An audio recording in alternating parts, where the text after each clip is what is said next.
Okay. Versatile Vigilante, Young Vince, Uncle Vinny. Got a special guest in the building. Mr. Get 'em Lit, 701 Maxx. Yes, sir. What's going on, bro? I'm good, bro. How you? I'm good, man. Appreciate you coming out here. Definitely.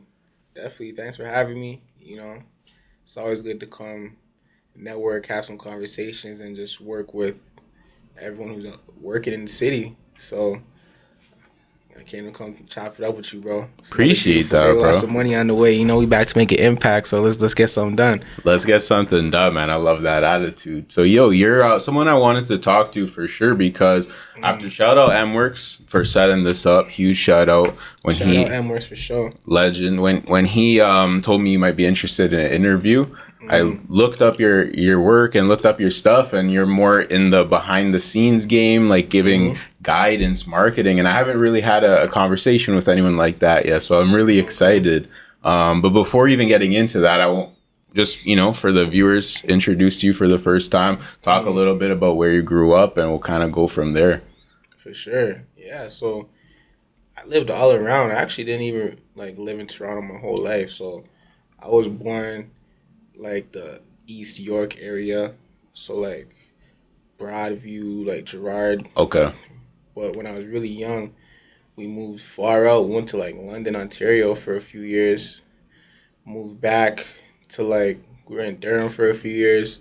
And by the time I was 14, we moved back to the East York area. But this time we were up a little more Don Mills direction. Okay.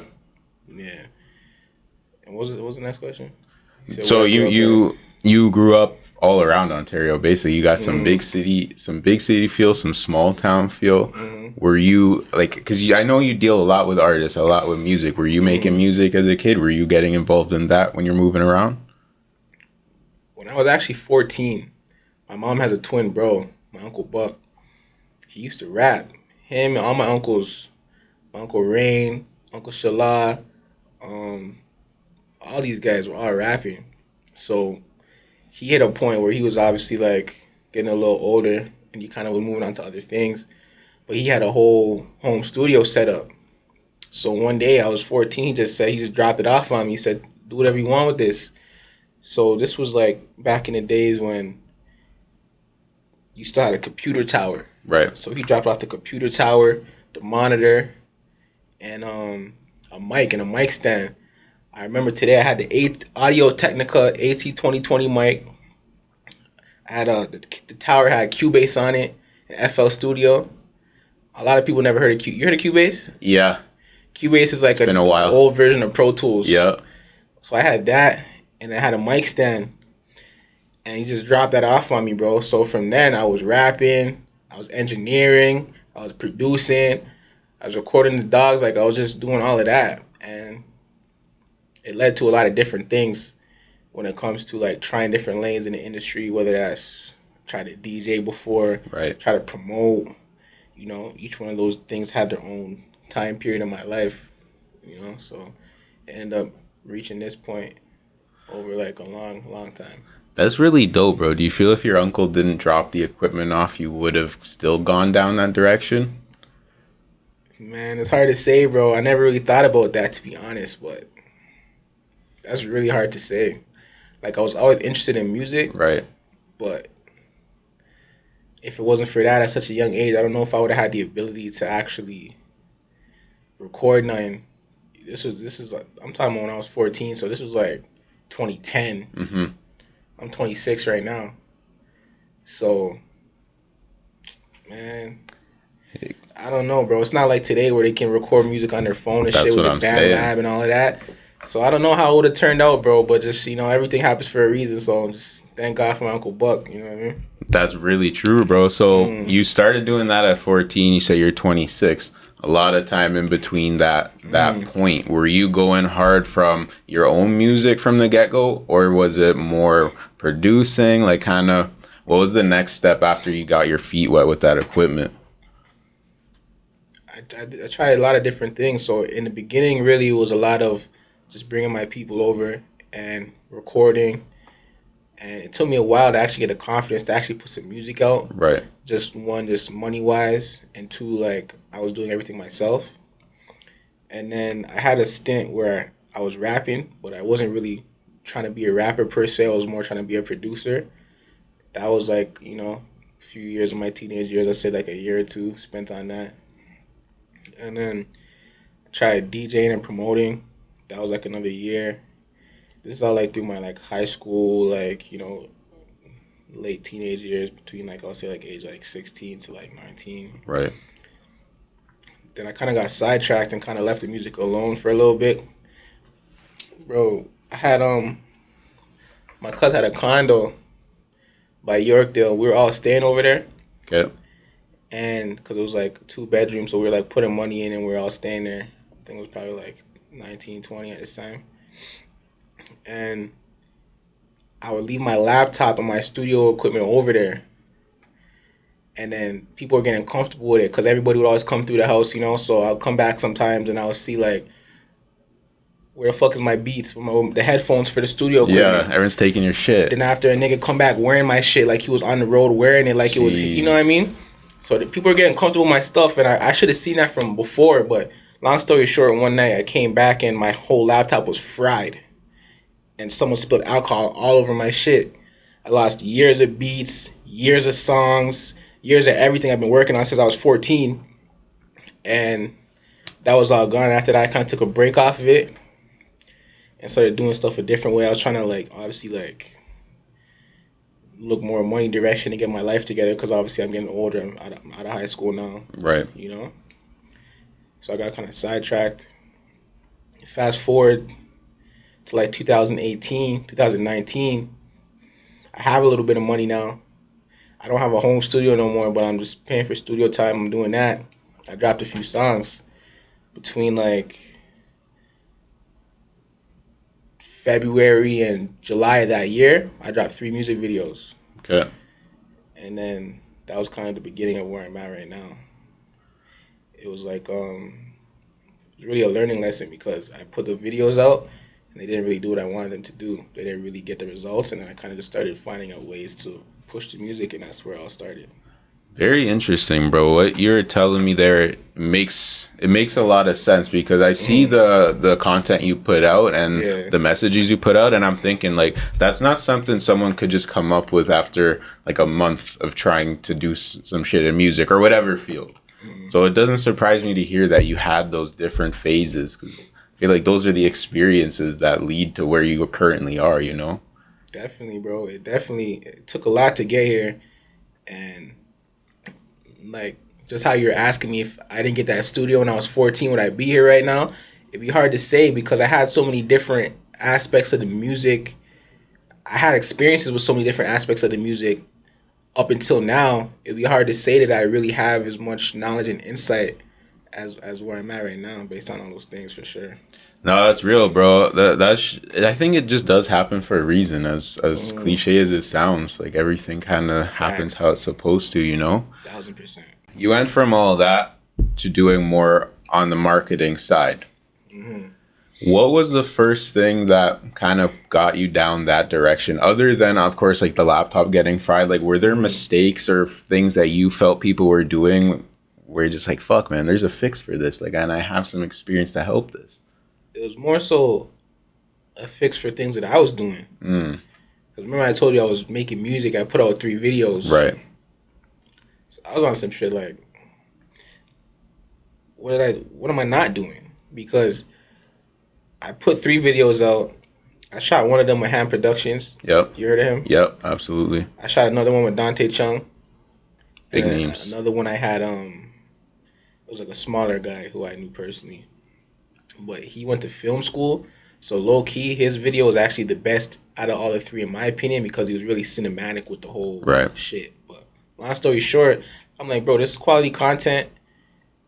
Why am I not really hitting my targets or doing what I want to do? And I thought about what I was doing. I was like, okay, I put the song out. I shared it to everybody I knew.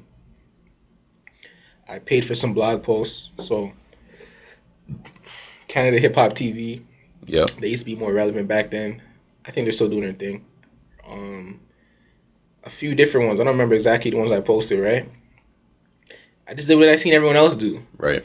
Like what people see on the front end. Like as someone who like listens to music as a music fan, you might think like that's all there is to it. Yeah, 6 buzz reposts. It's gonna do numbers. Yeah, Repeat. exactly. So I thought that was the formula, and I didn't really do nothing else other than that. And so I got to do my research because that's a whole nother side of me. Like, really, I am kind of like technical. I have a little bit of a nerdy side. I have a little bit of also an entrepreneur side too. So I'm the type of person who will pick up that book, who will hop on Google and read a couple articles for a few hours, Right. who will dive into the information. So I went that route, and then I was like, wow, like there's a whole world of information and activity that goes behind when someone quote unquote discovers a song. And I had no idea. And then there were a few names who were doing it at that time. It was very limited who was putting out the information at that time because digital marketing was new for music. It was very common for businesses, but for music, it was still emerging. So I'm gonna give a shout out to some of the goats in my lane. You guys can check these guys out too if you guys are interested in what I do. They've been doing the same thing for a lot longer. So Jens the Guru was someone who I learned from early on. His content on Instagram, a little bit on YouTube. Brandman Sean and Ja'Cory Barkley, Okay. those guys really big. I learned from them early on and their content. J.R. McKee, these are all people who I was studying, and they were putting out information that I didn't know existed. And then once I found that information, it was in the back of my head to turn myself into someone who could operate in that sphere. And it took a few years to get to the point where I started actually doing what I was doing, but that's kind of where it began. Just doing my research as an artist, finding out about it, and then just kind of being mind blown. That's a really great story, bro. You kind of unlock that code to a whole nother life out there, really. Yeah. And shout out to you for bringing those guys up because I'm not familiar with them. Definitely got to check them out. Yeah. When you started seeing all this knowledge, is that kind of when the like Mr. Get 'em lit mentality started of like let me make my own content and let me give out some gems? Hell no. Okay. Nah. Like initially, I still wanted to make music, but I just knew that there's a lot to that. And then it kind of gave me like inspiration to want to go and like start a music company. Okay. My first initial goal was to have like a multimedia studio, like one area for recording songs, like a recording studio. Next one for like photo, video, podcast shit. Right. I wanted to kind of do that so I could kind of position myself as someone who makes money in the music industry, so I could continue to fund my artistry. Yep. But it didn't really end up working out that way. There's a few barriers obviously along the way, money wise and other things, and I kind of just had a mentality of go out and do something and get the money, then come back and then do what you want to do. But then you get distracted getting the money because it becomes your life now, right? And then I got caught up in that. So really, between 2018, it took me until 2022 to really jump out and say, okay, yeah, I'm going to the public with this. In between, there was a lot of courses they were taking though, right? There's a lot of information that was uncovered. There's a lot of studying. I was practicing behind the scenes with people I know personally. Might run an ad here for somebody, right? Do a little PR here for somebody, and stuff like that, and getting my experience in.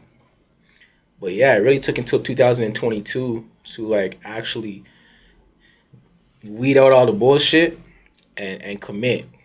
And it really happened. That was another crazy story, to be honest, bro. So like 2022, or is it this? I think this was even leading into 2022. This is like summer 2021, like in the middle of COVID. Yep. So like I had some delivery service I was doing, right, where we were like, like doing some dispensary shit, but just delivering bags and whatever. And then I had a whole situation with that where that just all went left for me, like completely left. Like I went from making some decent money to like making like nothing. That was like out of the picture. And then right when I was about to get it back where I wanted it to be, me and my girl caught COVID, bro. We were fucked up. Like I had like some people had COVID where they're like they weren't affected. Like I was fucked up. I didn't have that experience, bro. Like You got the full package. I got the full combo. 20 Tuesday, yeah. I got the whole shebang. I was there like waking up, cold sweats, dry mouth, lips cracking, like spaced out head space. Like it was fucked. Like it lasted for like 5-6 days, and then it kind of started going away. But after that, like I'm just like, bro, nothing is working right now. Nothing is working right now. I even felt like I was getting some bad karma for some shit from before, you know? And I'm like, bro, I have to make a change in my life right now. I gotta make a change. And it was like some information I was taking into from like people like, you know, like you ever heard of like Bob Proctor? It sounds familiar. He's actually from Toronto, but he's super big in like the self-development, self-help space. He's like Okay. an old dude. He actually died not too long ago. Gotta check him out as well. Yeah, so I was reading his book and I was listening to his shit, and he said something about every dollar that you earn should be earned in a transaction where both people benefit equally, right? I never knew that before, you know, and it just put me in a new mindset. Like, bro, like I have to cut everything out of my life that's not like I'm not making somebody's life better. You know, I'm not gonna do transact with nobody and take nobody's money if I'm not making their life better. Mutually beneficial. Exactly. And then so I just really X'd out a whole bunch of bullshit out of my life, like for good, forever. And then I really just turned straight. Like I'm like, yo, I need to go in 9 to 5, you know. And then as I'm getting 9 to 5, I'm gonna work in the lane of marketing, right, and get my marketing skills up. And then at the same time, I'm gonna be trying to market these artists, right? But I had a hole to dig myself out of too. That was a whole other story. But like financially, I was like going through some shit too. So that was really what sparked it. I put everything else behind and I said, bro, let me just try and get a job in some marketing shit, and you know, just build myself up. I had like a list of courses I wanted to take, finish those courses, and then just take it to the market.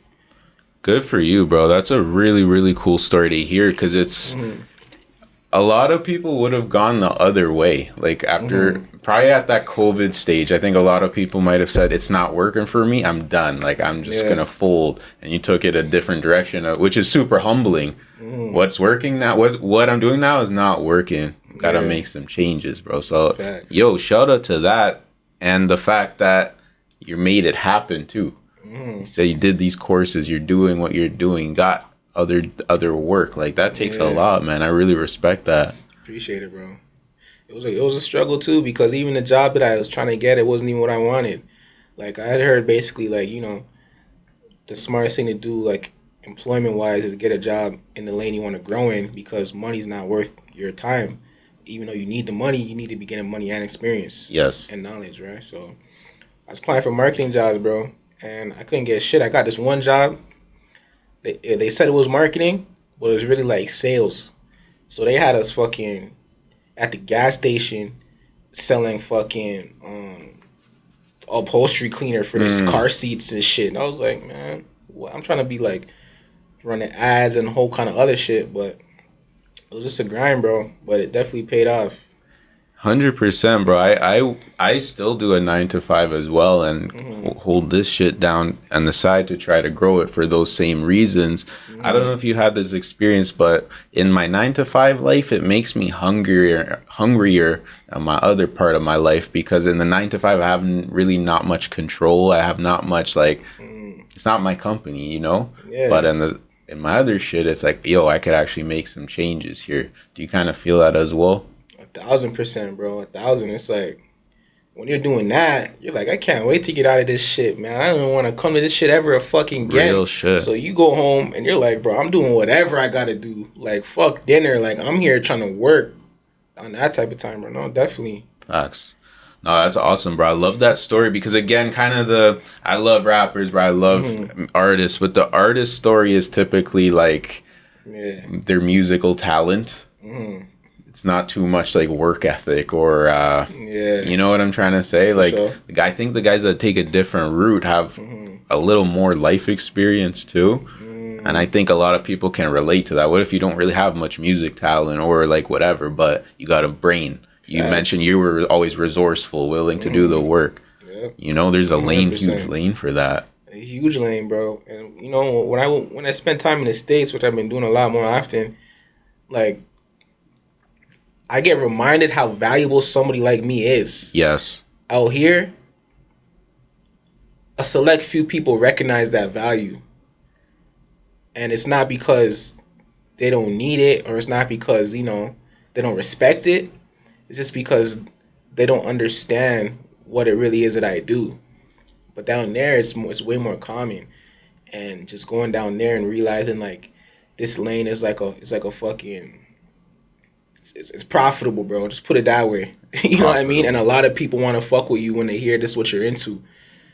There's so many artists down there. So anyone watching this, there is a lane, bro. There is a lane. Sometimes you got to build yourself up where you're at, and then go check out some other horizons, bro. And you'll be surprised at the way people react to you. Real shit, man. Real shit. And I think too, I like your point about the States and the especially music scene. There's always been moguls in the States. Like there's always been guys like the first name that comes to mind, Dame Dash. Like I don't think he ever put a song out. You know, like that guy was a real guy. In Canada and Toronto, there's never been like a big name mogul or behind the scenes guy or A&R. Like bro, in the States, like you know some A&Rs, you know some like big names like that. Here it's like very artist centric, which is cool, but it's kind of short-sighted too, you know. For sure.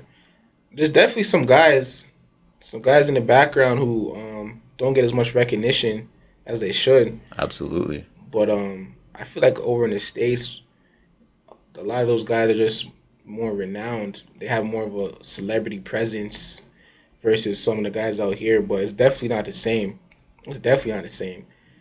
But you know, shout out a couple guys in the city, like shout out Shaq Diesel. Yo, shout out Shaq Diesel. I see him working with my guys straight to the bag a lot. Yeah. Real ones. Shout out him. He's on his A&R shit. He manages a couple artists. Yep. Who else is moving? Shout out to my guy Sonny Diamonds, right? He started off really as an engineer, but right now he's starting like a publishing house. Fire. Right? And he's supporting a lot of artists that way. So shout out to him for that. There's definitely a up and coming. Yeah, there's a few of them, bro. Things are changing. Even I've been watching him. I don't really know too much about him personally, but you heard of Taylor G? No. She's a female artist, bro. I pay a lot of attention to what's going on in the city, and she signed to she's working with these people called Shoebox Music Group. Okay. They have a little movement going on there too, you know. I don't really know too much about it, but I see something's going on. So shout out to all those people. But what I feel like in the city, one of the issues with that is it's just not fully understanding the business because the business isn't from here.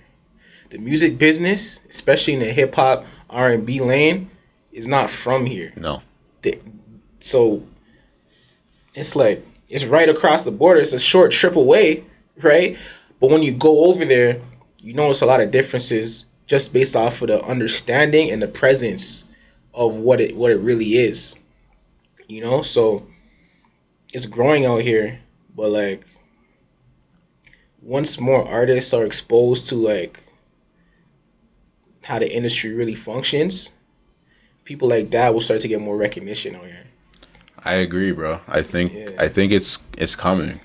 And your comment there of like where artists hope to get more informed about the industry, more just more understanding of it. Would you say that's a goal of yours in your services?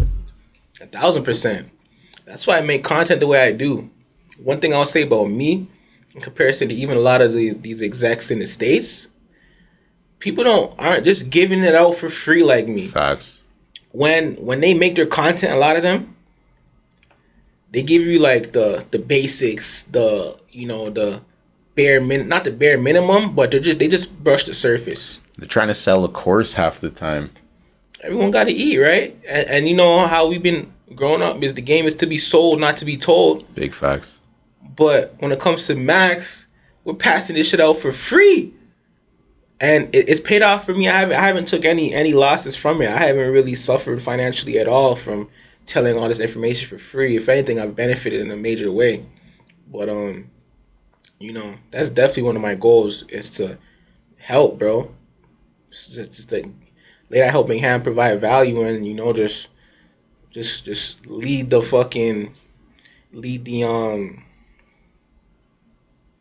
space in changing people's mentalities. Yep, a new way of thinking. Exactly. I feel you, bro. That's kind of why I want to talk to you as well, because the things you're talking about are super valuable. I see it. Like, I'm not in the music world, but I'm in the content world, and I've seen a lot of the shit you're saying, like, work. You know what I'm saying? So it's very valuable to hear. Like, positivity, I think, does bring financial gain as well, 100%. Like, bro, if you really, kind of what you're saying about Bob Proctor, his point of if it's helping both, if it works for both, bro, that means probably going to be a repeat customer maybe. Exactly. Or, people will remember that, Maxx helped me out. Exactly. It's like, it's not a short-term hit. Yeah, relationship building. We don't do those, bro. Because, like, I'm in this industry for the long run to stay. Facts. So, everybody I come across, I want to be on good terms with in 10 years. Right? So, that quick business shit, like, make 5 bands today, fuck him over, never have to see him again. That's incorrect. You will probably have to see him again, number one. Real shit. And number two, you never know who that person's going to become, right? And besides that, at the end of the day, it's just like, the whole concept of gaining and potentially having like a prosperous life by fucking people over is false. It's not really true. It's going to come back. The energy is not going to lie. It's going to return to you one way or the other. You might get away with it today, but you might end up in some fucked up situation in 6 months to a year and be like, why the fuck this happened to me? Think back, bro, about the kind of energy you caused. You know what I mean? You're absolutely right, bro. I completely agree. And I actually think it's crazy because you can relate it to content that you put out as well. Like your content's always for knowledge, like to put more knowledge out there to help. If your content is for bullshit, breaking someone down or just gossipy shit, how is that sustainable? But knowledge, positive shit, like there's always going to be an appetite for that. Yeah, that's what I learned. Like, it's like, bro, new people is being born every day. I can literally not regurgitate, but like I'm saying, like I could like make content for a year straight. Next year, talk on the same topics, and I'm gonna have a whole new batch of people who never heard this shit before. New people turning 16, 17, 18, getting ready to jump in the game, unexposed to the knowledge. So it's never gonna get old. Absolutely. You know what I mean? You're absolutely right, bro. And you put out a couple of videos and your content is in this format of like shorts, like IG Reels, YouTube Shorts, TikToks. You feel like that's here to stay, that style of content? Not yours per se, just that category. I think yes. No? Everything has an expiry date, bro. Like it just got here. This is still very, very new. You know what I mean? Very new. Nothing like because you think about how everything started. Started with like what? TV, drive-in movies. Then it went to like YouTube. Now it's short form. Yep. It's gonna be something else. Technology's gonna change every day. So the formats and the tools that we use all have an expiration date, bro. Because there's always some smart ass person somewhere trying to make some new shit, and 10 years from now it's probably gonna hit. So short form is gonna come, gonna have its phase, it's gonna go. But the concept of like people consuming information and sharing information and communicating to each other through video, I don't think I don't think that's gonna go anywhere. It's just gonna take a new medium. Real shit. That's a great answer, bro. Because you're absolutely right. There's been a new trend every few years or so. Yeah. I remember even a couple years ago, like Triller seemed like it was gonna be a real like, Yeah. and it kind of died. There's always something. Do you feel like the short term stuff though is where, if you're an artist, should that be marketing wise the focus? Yeah, bro. Short form content. That's free marketing. I put out a video and I kind of explain how a good short form video that gets pushed by the algorithm is a free ad. Because Saw that.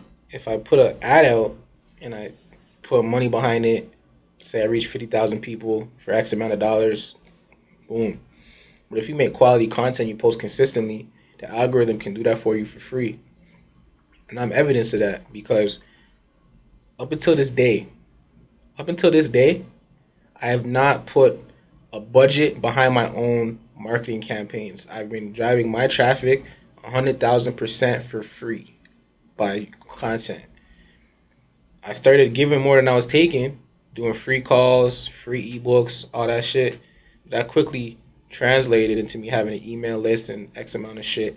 And then now I'm eating off of posts that I whip on my phone. The only money I spend now is because I don't have time to edit, so I pay people to edit my videos now. Right? But yeah, bro, that's definitely where they should be at, especially on a low budget. It drives action. People see videos and they do something after. They'll see a dope video of a dope song and be like, yo, where is that? Let me go get that.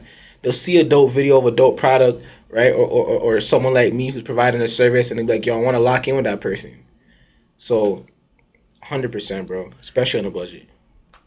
Big facts, man. Big facts. Because also, you, I think this kind of relates to another point you made that I've always felt, where you're talking about artists specifically, where it's like you gotta put more music out. Because it's like if you only have a couple songs out, even if they're super hot, like there's just too much else out there to keep someone. And I completely agree. And I think that's where the content can help a lot. Because think about like 2-3 minutes of video footage. How many reels or TikToks can you make just out of that? A bunch. Bro. A lot. You think that's a big thing that is going on right now? Just not enough content being put out from artist perspective? Yeah, it is because a lot of people in general are slow to the punch. You can see something coming before it happens, a select few people, and then once it happens, you're gonna have another select few people who jump on it right away. Yeah. And then you're gonna have another bag full of people who's moving like snails. And a lot of these artists, that's the point that they're in, and not to put the blame on them, but they're having issues, whether it's what to post, how to do it, But the information is out there if they put their mind to it. I was able to uncover the information, and I'm not an artist, right? And that's holding them back. So one of the main things that I notice with artists is they have trouble posting consistently. And then they come to me, and they're like, yo, I want to push my music. All right, cool, let's do it. I look at your page. You're not really posting like that. That's fine. I can help you fix it. But do you have the willingness? And do you have the confidence? Are you do you want it bad enough? And a lot of them don't. So it holds them back because one, when we run ads, what is an ad? To the consumer, an ad is nothing but a visual that pops up on their screen when they weren't ready for it. Right? Yeah. So the visual is half the battle. So if you're not creating dope content to show these people, your ads are not going to be that effective. Right? And if your budget is low, right, and you can't afford to run that many ads, or you can't afford to do it consistently, right, then you need to be building up your own platform so you can maximize your visibility. That comes through consistency and posting, right? So without the willingness to put out a lot of content, you're going uphill battle, right? And that's the struggle a lot of these artists are facing. They're like, yo, man, how do I get exposure? Oh, I make fire music. How do I get in front of more people? The answer is always simple, but the grind is always hard. The answer is one word: content. The grind is, day to day, week by week, coming up with ideas, shooting them, having them edited, and not forgetting to post. And so that's what it is, bro. But you're definitely hitting on a point there. There's a lot of lack of content, for sure. Bro, I love that you talked about that because I was talking to a friend about this and specifically podcasts where like the biggest podcaster, I guess there's argument, but to me it would be Joe Rogan. Like his platform is just massive.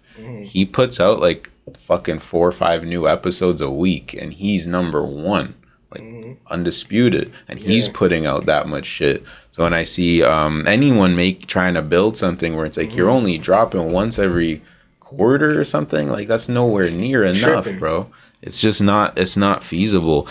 If you like, have you had that? I'm assuming you've had that conversation with an artist, yes? Where you're basically posting schedule. You're basically telling them like you have to post more. You have to do more shit all the time. Does that ever come with backlash? Because sometimes the truth hurts, you know. No, it just comes with excuses. There we go. I've heard everything, bro. I've heard like, yeah, I'm gonna do it. I'm like, all right, bro. We have our scripts, because I do content coaching too. Right. We have our scripts. You live in fucking Atlanta. I live in Toronto. You got to go shoot this by yourself. You know what I mean? So go shoot it. And then when you have the footage, if you don't want to edit it, I have someone who will do it for you. We need this by this week. I can't. 3 weeks later, the content doesn't get shot. They have something to say. Oh, I was busy doing this. I was busy doing that. Da, da, da, da. All that sounds like to me is that it wasn't a priority, right? I heard like, oh, people telling me that, you know, they don't want to be TikTok rappers. I heard so many different excuses. It's never like, oh no, I don't want to make content. It's like, yeah, I should, but you know what I mean? Or agreeing to actually do it, but then not following through. Facts, man. And from your perspective, it's like if you do this or don't do it, it's not my life. Like it's your life. You gotta make. It's like you want to be the biggest, but you don't want to do the biggest work. And it's just interesting to me. It's interesting because if you're someone that says I just want to make my art and whoever hears it, that means you're cool. Like you're not trying to be the biggest. But if you're saying I want to be a fucking superstar. You can't just say that, bro. Exactly. There's a lot of work that has to be put in. Yeah, bro. And even on the topic of superstars, that's one of the things that holds them back. They watch what people who are already popping are doing. Facts. And they're trying to move like that. I think that's how you get there. No, that's how you move when you're already there. Exactly. You can't. Don't look at that guy. Don't look at Lil Durk. Don't look at his. No, don't get off his page. Don't look at Drake, man. You're not Drake. You're not Drizzy, bro. You need to go find yourself some people who's up and coming and who's making noise. Facts. And who's rising. And if you notice, they're active in one way or the other, you know, on the internet. At the end of the day, the internet's not everything, but it's an amplifier. It's part of it. Yeah. It's a big chunk of it. You know what I mean? If you're an outside person, you want to do shit in real life, that's beautiful. That helps us 10x.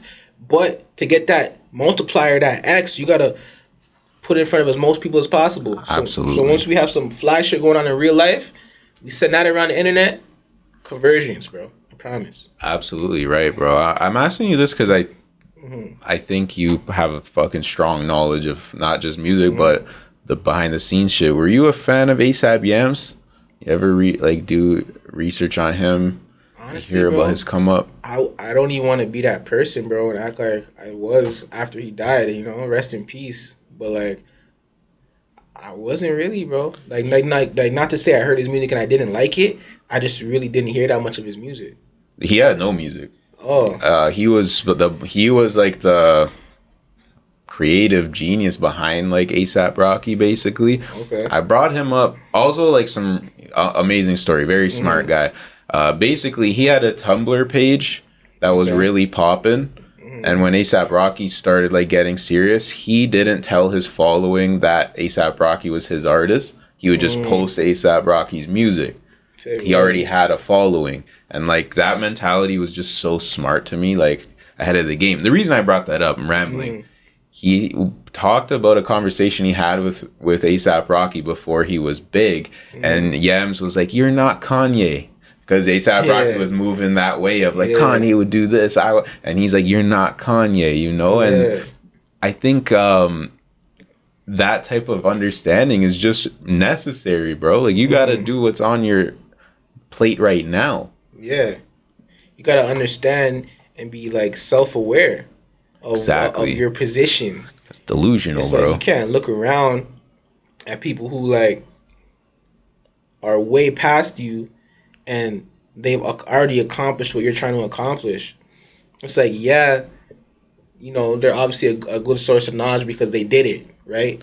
But they did it, not Exactly. they're doing it, 10 years ago's right? grind is way different than today's. Exactly, right? Like I'm not on fucking online right now trying to contact people and like, yo, let's work for free, or like doing free phone calls right now, or like talking to my cousin. I'm like, yo, let me do this for you for the, you know what I mean? Like I passed that. I did that Exactly. to get my foot through the door and get my experience. The experience is had now. I don't, you know what I mean? So now I move different. So the same could apply to anything. You know what I mean? It's like when you're freaking when you're in practice, you're in practice. When you're in the game, you're in the game. These guys are not in the game yet. You can't skip these steps, man. Yeah. But if you go through it, you will get to that next step. It's such an Exactly. interesting strategy, and it's facts, Yeah, bro. huge facts. It's fundamentals, but a lot of people want to skip the process, and that's a big thing in rap too. I think my personal opinion is because of the music videos. Okay. It sells a lot of a dream to the people who watch it. You know, you're sitting there watching like, damn, this guy has all the girls, drip down, fly, yacht life, private jet, all that, like everything that you want, and you see that, and you want to emulate that, and you can't wait to get to that point. But that whole dream you've been sold by that music video is not painting a realistic picture in your head, right? So that really breeds a lot of people who want to skip the process because they don't really want to do it for their passion. They don't really have an understanding for the business. They just want to live the life. You know what I mean? Facade. Yeah, bro. Bro, I see that a lot with like weddings as well. Like people are envious of like a wedding because they think that's Yeah. the picture of a beautiful marriage. When it's like, yo, that's just a wedding. Like they just paid money Yeah. to do this. It's not anything Yeah. other than that, you And know? they did it on debt too. They use credit. Exactly. And it's a music video. It's the same shit. Literally, bro. Everything's rented. Everything, like nothing is. And yo, you know what? It's like to me, I like these conversations not to hate on anyone doing their thing, but like you gotta be smarter, bro. You Yeah. gotta be smarter. You gotta be a little more aware. 100%. But to me, it comes with intentions too. You know, if you have better intentions, you're gonna move better. But if you have the intentions of like you want to rap because you want to get girls or you want to be Exactly. fly, you want to be that, then it's gonna show through your actions. The people who move smarter, they have better intentions. That's why they get to the bottom of this shit because they're doing it for they have a better reason behind it. Exactly, man. Like Yeah. you mentioned your uncles and a lot of family were making music. I bet they were making music first because they love to do it. And art at that music at the end of the day is art. And Yeah. if that's not your number one, I Yeah, think you're like these probably guys hurting. these guys were making music in like the 90s and early 2000s. Back in those days, this shit wasn't even about flexing. Like these guys were just like rappers were wearing whatever. Like yeah, like a Yeah. lot of the the rich ones had certain shit on. You know what I mean? But I feel like I might be ignorant to the fact because I wasn't around. But just looking back at it, the way they were dressing and the way that they were moving, the emphasis wasn't as much on like materialistic shit and like all this fashionista shit that's going on right now versus how it is today type shit. You know? Yeah. That like hip hop evolution's been pretty crazy. Yeah. If we looking back on that, but no, I really like those stories you told because not stories like information you drop because Yeah. I think about that a lot as well. Like how can your actions lead to what you want? Like there's a disconnect, you know? It's wild to me. So like if an artist who can get in touch with you? Like would you take a call with anyone? Like what's kind of the Yeah. situation So right now? like right now, Yeah. no. Um, back in early February, I posted a couple videos, and since that point, my account's just been going crazy. Like my Instagram went from like 2,000 followers in January to today is in May. I'm at like almost 30K. Yeah, your stuff's doing numbers, bro. And before, my Instagram wasn't doing that well.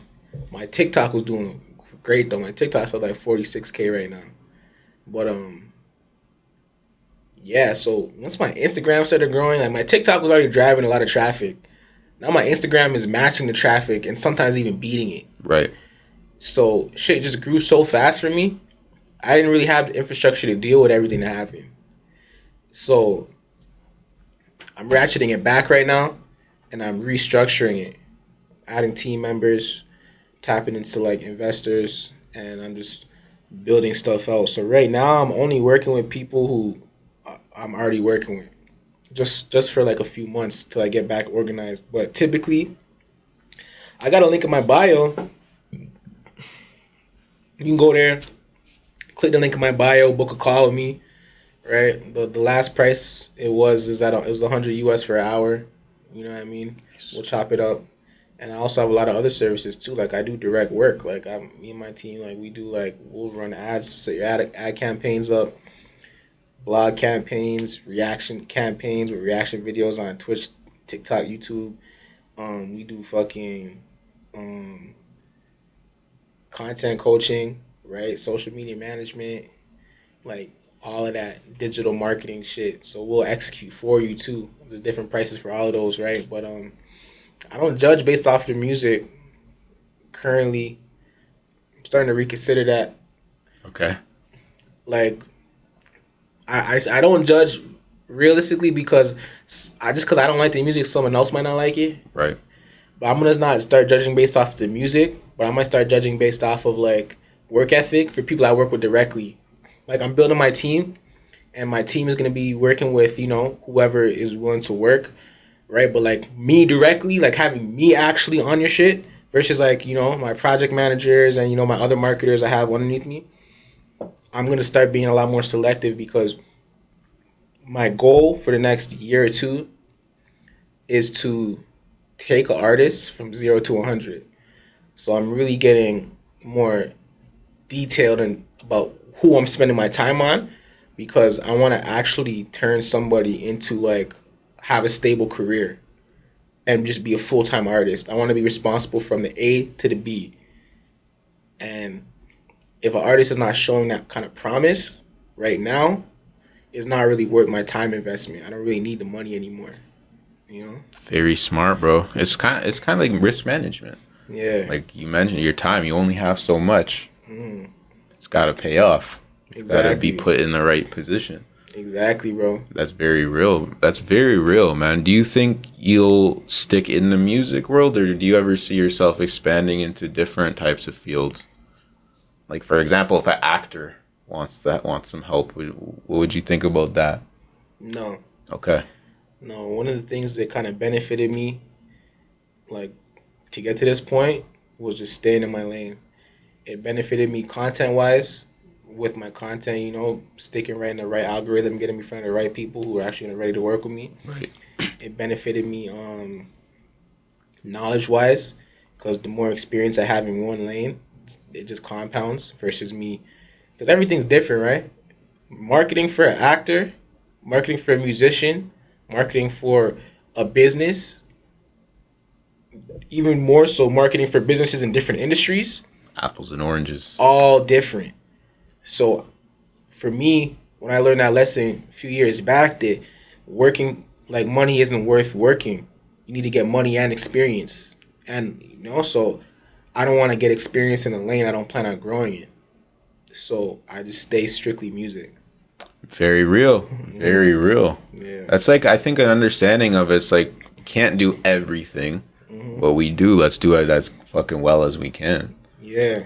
Very smart, man. Very smart. I don't want to be like one of these half-assed guys out here, We all make our mistakes and we all have our learning curves, but I want to like grow into an expert, like a full-fledged like sniper. I don't want to just be someone who just is in it and I'm good enough, I'm decent, I can get results, I'm cool, whatever, so I'm worth the money, so yeah, pay me. Like I want to be like over effective. You know what I mean? And that's one of my priorities as I'm growing. I love that, bro. I see the direction you're going. I think it's fucking brilliant, man. Appreciate it, bro. And yo, you got the scars to show it too. Like you were doing this since 14, really. Yeah. Like that's real life. That's real experience, bro. So I really commend that. Thanks, bro. Who are you kind of like? Do you have people that you look at in the game? You mentioned some already, but do you have people that you kind of will tune in to hear what they have to say? Anyone now that you're kind of feeling podcast wise, artist wise, even show even who's talking, who's giving game and stuff like that? Yeah, anyone that you kind of take some stuff from, not in terms of their ideas, but just like helping you think a certain way, maybe. For sure, bro. A lot of people, bro. I'm a student, bro, and I'm gonna give everybody their flowers. I watch a lot of people. I really watch more people than I don't.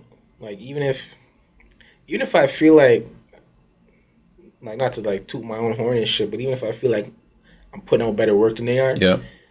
If they're in a space, I'll give them a follow. I'll see what they're up to, you know. So I watch a little bit of everybody, bro. But like if I wanted to give some recommendations on who's like talking at top, definitely Brandman Sean and the whole Contraband agency. Right, I'm a big student of those guys. I bought a few different courses from them. Right, they've helped me out a whole ton a lot. So definitely shout them out first. J.R. McKee's another one. I took his courses too. I took everybody's course, bro. Nice. Yeah.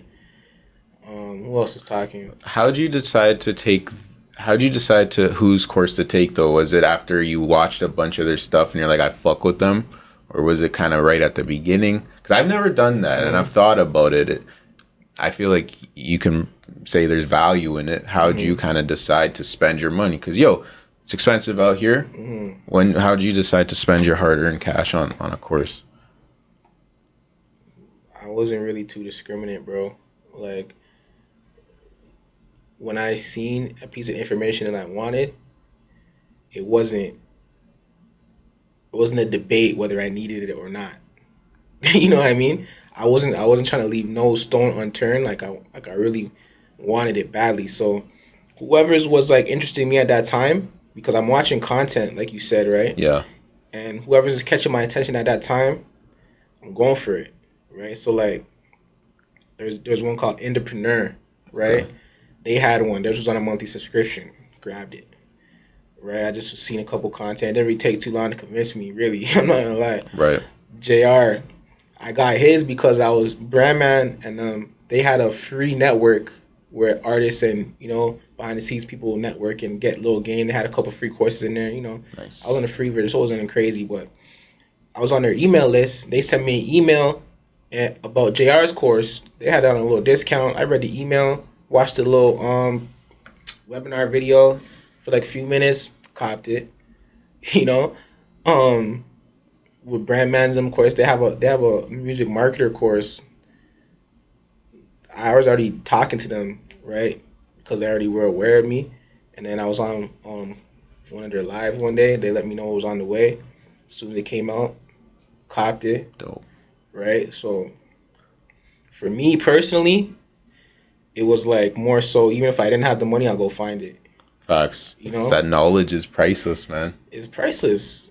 And that's what sets me apart, because I just know things that other people don't. People ask me all the time, how the hell do you know all this shit? Like I willing have desire to find it. to. Exactly. You can find it if you're looking, bro. Exactly. You can find it if you're looking. And I asked that question because it's important to understand. Sometimes it'll cost you a couple bucks, but if you're hungry enough, it's going to be well worth it, It can't just all be free.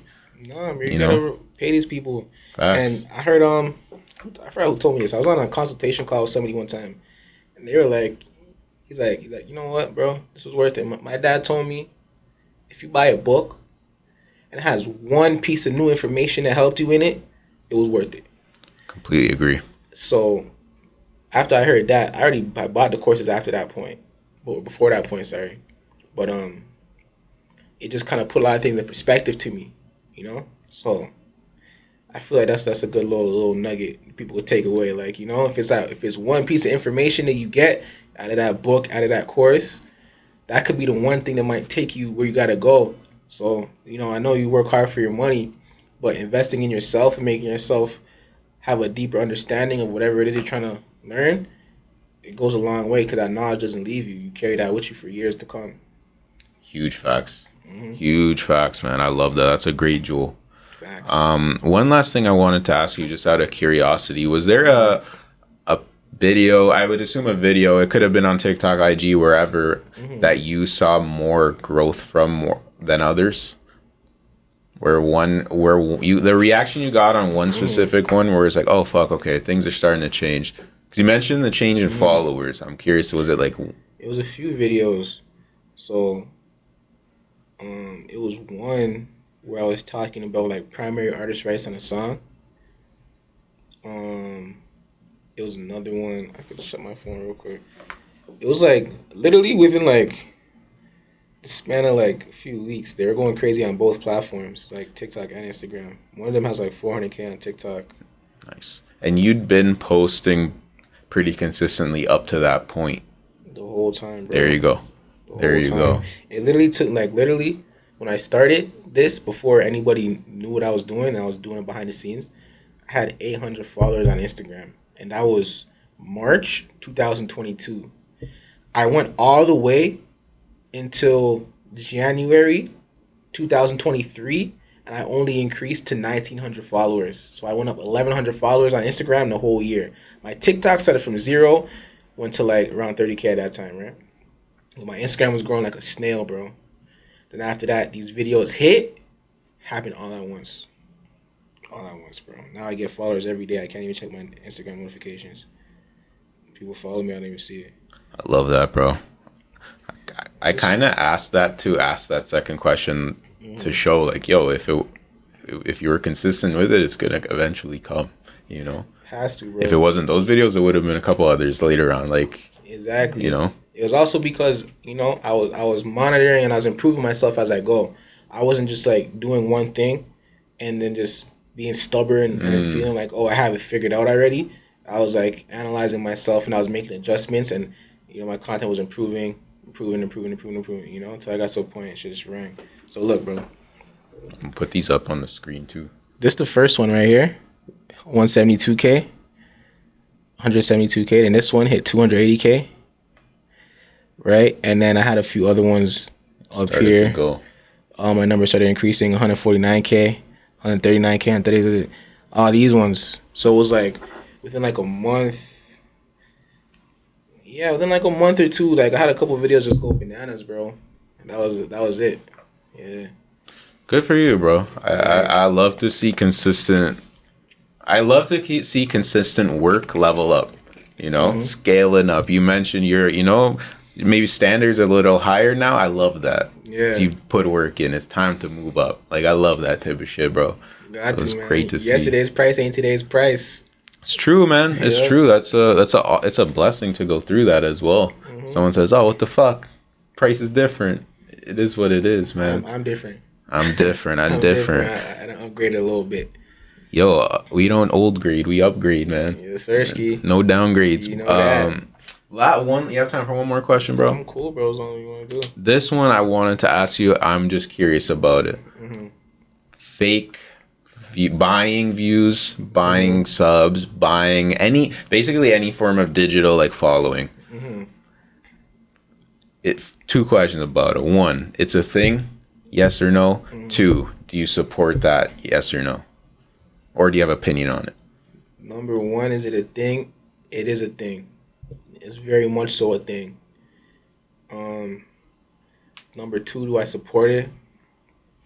It's interesting. I have a good story about this. So first of all, I want to shout out this dude named Chad Focus. I was just watching his podcast interview the other day. He was on Brandman and those podcasts, and I after I seen it, I noticed he followed me. I followed him back. We DM'd each other. He hit my number real quick, so shout out to him. Dope. Cool people, right? So this guy went to jail for making so much money off of fake streams and like black hat marketing, right? So when you say is it a thing, yes, it is a thing, and there's some people who figured out how to game the system, right? And actually get paid from those fake streams, right? Do I support it? I'm gonna say just personally, my opinion, I don't recommend it, but there's times where it's been effective. So, for example, like a major label right now, you see, Lil Durk just dropped on Friday. Yep. I've been listening to that Pele Code shit the whole way over here. Okay. It's fire. So he just dropped. Those songs are also gonna be on YouTube. And say he put a video out with it, right? Have you ever went on a industry person's YouTube video, right? And seen that shit on like underneath like 10,000 views? No. After like fucking 10 minutes though, bro. Like it's almost immediately. They pay for that. Absolutely. Right? They're not ever gonna let you go there and see it underneath no kind of number, because the trolls are gonna screenshot it, then go on the blog and say, "Oh, this nigga fell off. Oh, he's not doing no." You see what I'm trying to say? Yep. They don't allow that to happen. It's all about controlling the perception. So labels do it all the time, but an artist who is signed to a label can afford to do that. Right. Because not because it's expensive, it's actually dirt cheap, but because they already have an existing fan base of people who are actually willing to pay and support them. For the independent artists now, you need a few things. You need people to stream your music, buy your merch, buy your tickets, right? In order to do that, your content needs to reach the right people. And by using fake streams and fake likes on Instagram and fake views on YouTube, without a fan base, you're fucking up your profile in the eyes of the algorithm. They're gonna have no idea who to recommend you to. And what I mean for that, for people who don't understand, when you post, if Instagram knows the type of people, the demographic who will engage with your post, they'll send it and show it to them for free. Right. When you do it on YouTube, it's the same thing. If they know the kind of demographic who will watch your video and enjoy it and like and subscribe and comment, they'll show it to them so they can watch it. And then you get a bunch of free views, right? The same thing on Spotify, Apple Music. If they know the demographic of people who like your music, they'll recommend it to them. They might see it in on radio, or they might get it in their release radar, Discover Weekly, right? And then show it to more people and give you free streams, right? But if they don't know who to recommend it to, that's why most of these artists don't get a lot of views, because they haven't given enough data to the platform. Right. Right? If you can send enough traffic by your own strength, by your own advertising, posting your own content, your own marketing, and get enough people into these platforms, that the platforms will know who likes it and they can show it to similar people. But now picture you have like 50 real fans listening to your music, right? You got like 100 real people, say 1,000 real people on your Instagram, right? You got like 1,000 real subscribers on your YouTube, right? And then you send in thousands and thousands of bot fake accounts, right? Who is the platform going to start showing your shit to? They're going to think your fan base is all these robot accounts. So who else is going to show it? It's not going to amount to nothing. It's going to fuck you up in the long run, because now you just fucked up your whole algorithm. And an independent artist suffer from that in a huge way. The sad thing about it is so many of them do it because they can't stand to see their views looking low. Because, again, they're watching industry people and they want to do what they're doing, and they heard industry people buy it. And, because it looks better. So it's really tricky, fucking with bots, because you can really shoot yourself in the foot before you even start. Yep. Yeah. Amazing answer, bro. I completely agree. I've had experiences where I was thinking about interviewing a young artist or whatever, but then I'd see on their page or YouTube that the comments were clearly all fake. Like it clearly, like no one knows who this guy is, but all the comments are saying, "We love such and such." Like it's just clearly not real. And it just was a huge turnoff to me, because it's like, goes back to our earlier conversation. What were your intentions? Yeah. Your intentions obviously aren't just to put music out. Mm-hmm. It's to have an image, and it's weird to see, bro. Yeah. You know, to me at least. I feel the same way, bro. Like I get people following me by the day, fake verified as hell, just Yeah. fake badge, fake likes. Like be getting like 2 million followers, 100,000 followers, but then they get like 36 likes and like 3 That's comments the thing. because they gotta buy it for every single post. Like you can go on Google right now, you can type in "get more likes on Instagram," and they will sell that shit to you for a very very cheap price, bro. For sure. You know what I mean? So, but it doesn't look good, bro. And if an artist tries to work with me, and I see that, honestly, knowing that it's just gonna make my job harder, and if they don't cooperate, we're not gonna be going very far. It just makes me like not want to work with you because like I take pride in everything I do, and I could just say, yeah, like let me just let him pay for the services and just he gets whatever results he gets, but like that doesn't really mesh with my business model the way how I'm trying to move. So it really kind of does turn me off the same way, bro. I feel you, bro. I 100% feel you on that. Do you feel like I'm taking more of your time, bro? I'm sorry. I'm just so interested. I'm not in a rush, bro. Do you feel that if an artist, let's say a artist that's doing consistent, putting consistent stuff out, they're not getting a ton of views, do you think they're still able to make bread? Like, let's say, you know, you drop a song, you have, like, yo, I want to put this out there too. If you're able to get like 3, 4, 500 real plays on a YouTube video, that's not easy to do. Like, you know what I'm saying? Yeah. It doesn't look like it because there's like 50 million view videos and shit, but that's good. Do you feel like an artist like that could make money? Or do they eventually have to go to a certain point in streams? No, you can make money at any point as long as you know how to build a connection and have that direct line with your fans. So the first thing I would need to say is like there has to be some kind of demand. And for you to build up that demand, it's gonna take like some, you know, some good branding and some good music.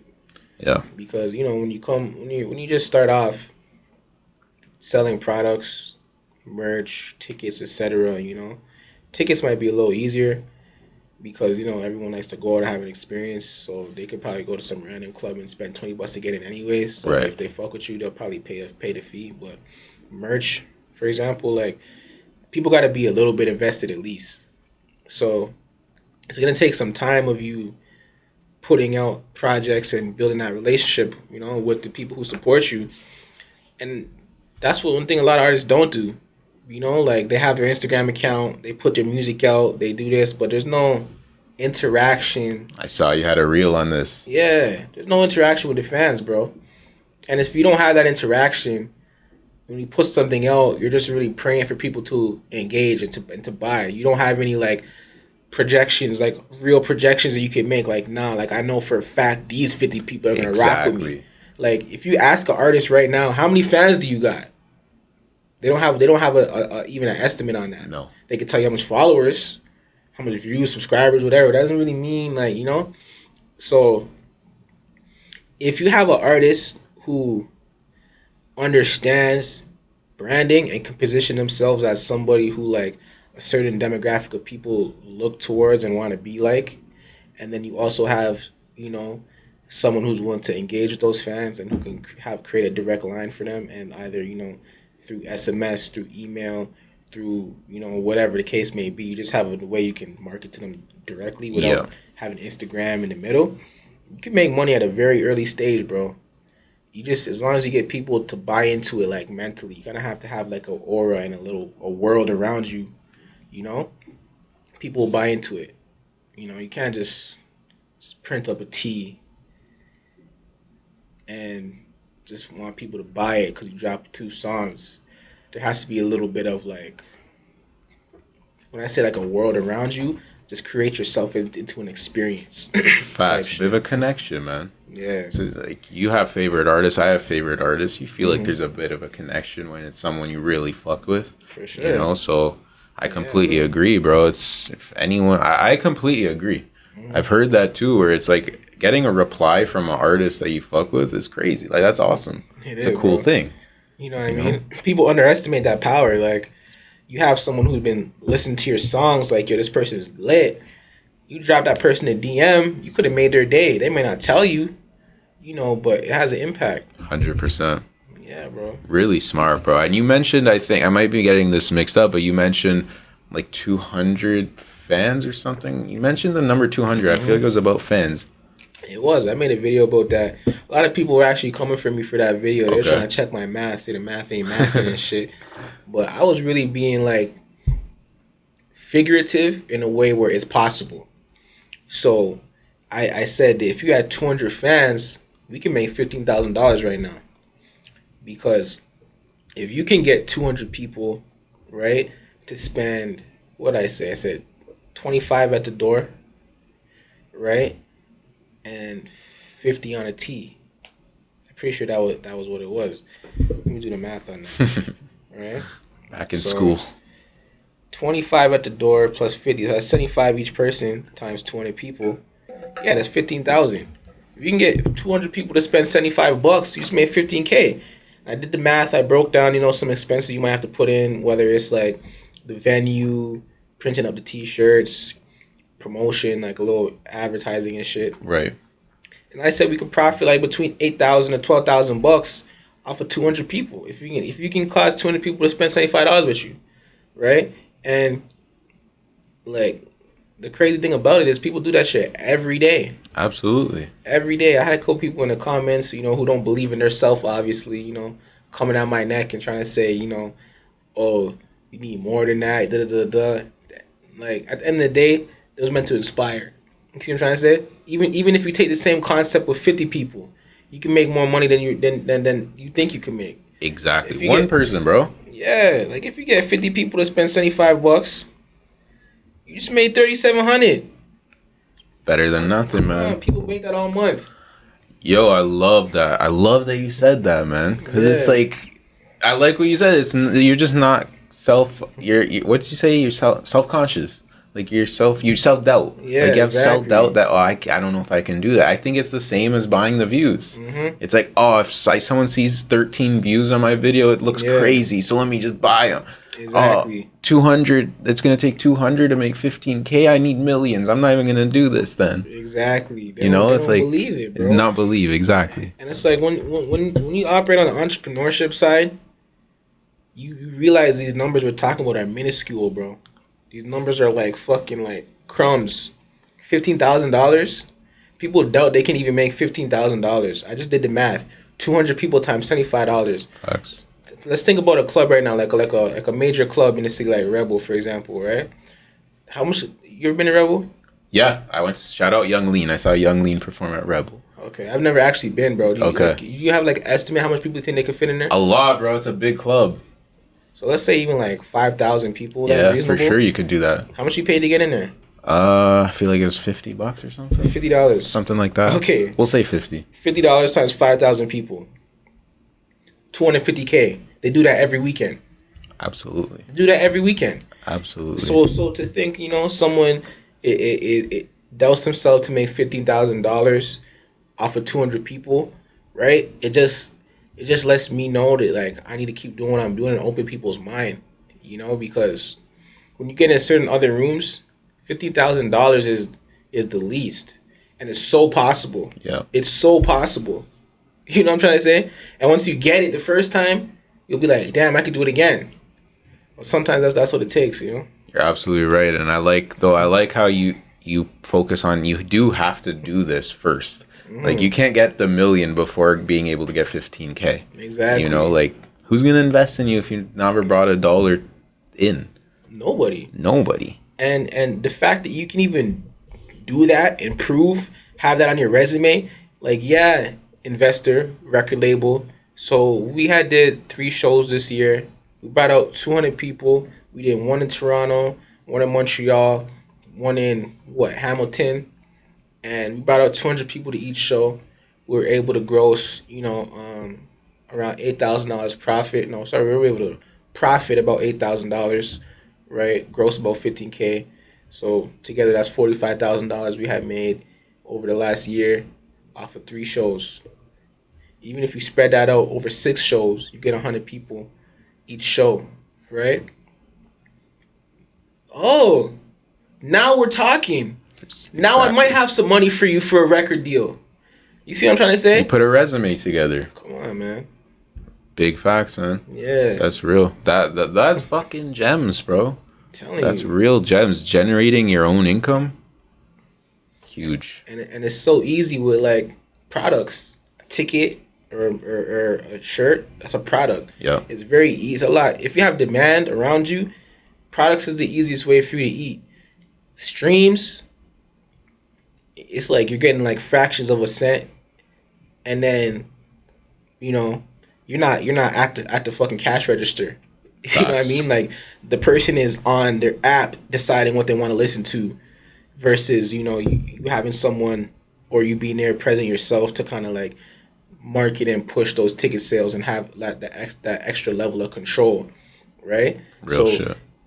200 products at $75 a pop, $15,000. That math is not insane. And no, it's possible, And the more people get their head around that shit, they'll have a way better like grip on where they're going.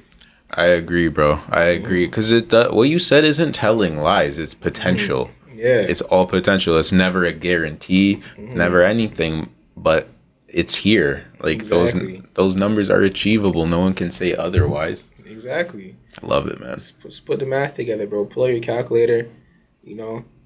Put a plan together. Make sure you're profitable at the end of the calculation, bro. At the end of the fucking equation. Just do some shit, bro. Even if you just break even, at least you can do another one. Huge fact, bro. Honestly, I don't. Maybe I'm tripping, but I feel like losing money is not the worst thing in the world, because you learn so much.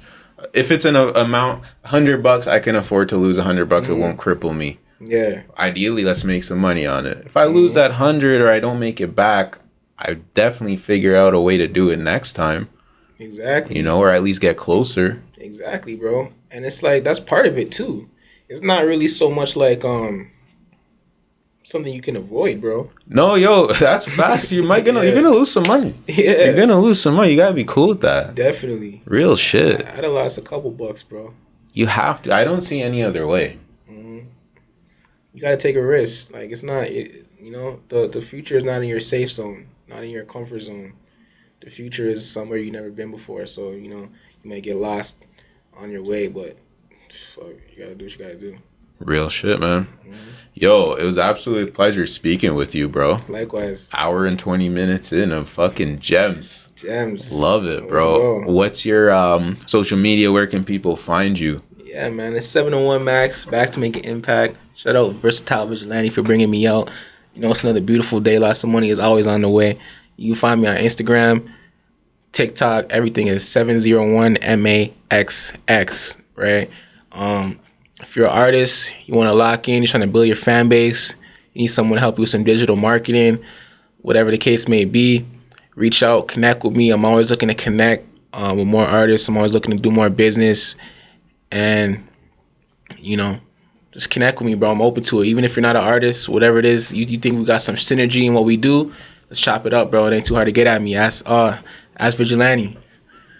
Yo, it didn't take long, man. Couple messages, let's get it. Love it, bro. Yo, I appreciate you, man. 701 Maxx, a lot of gems. Shout out to everyone doing their thing in the city, outside the city. Let's get it, bro. 2023.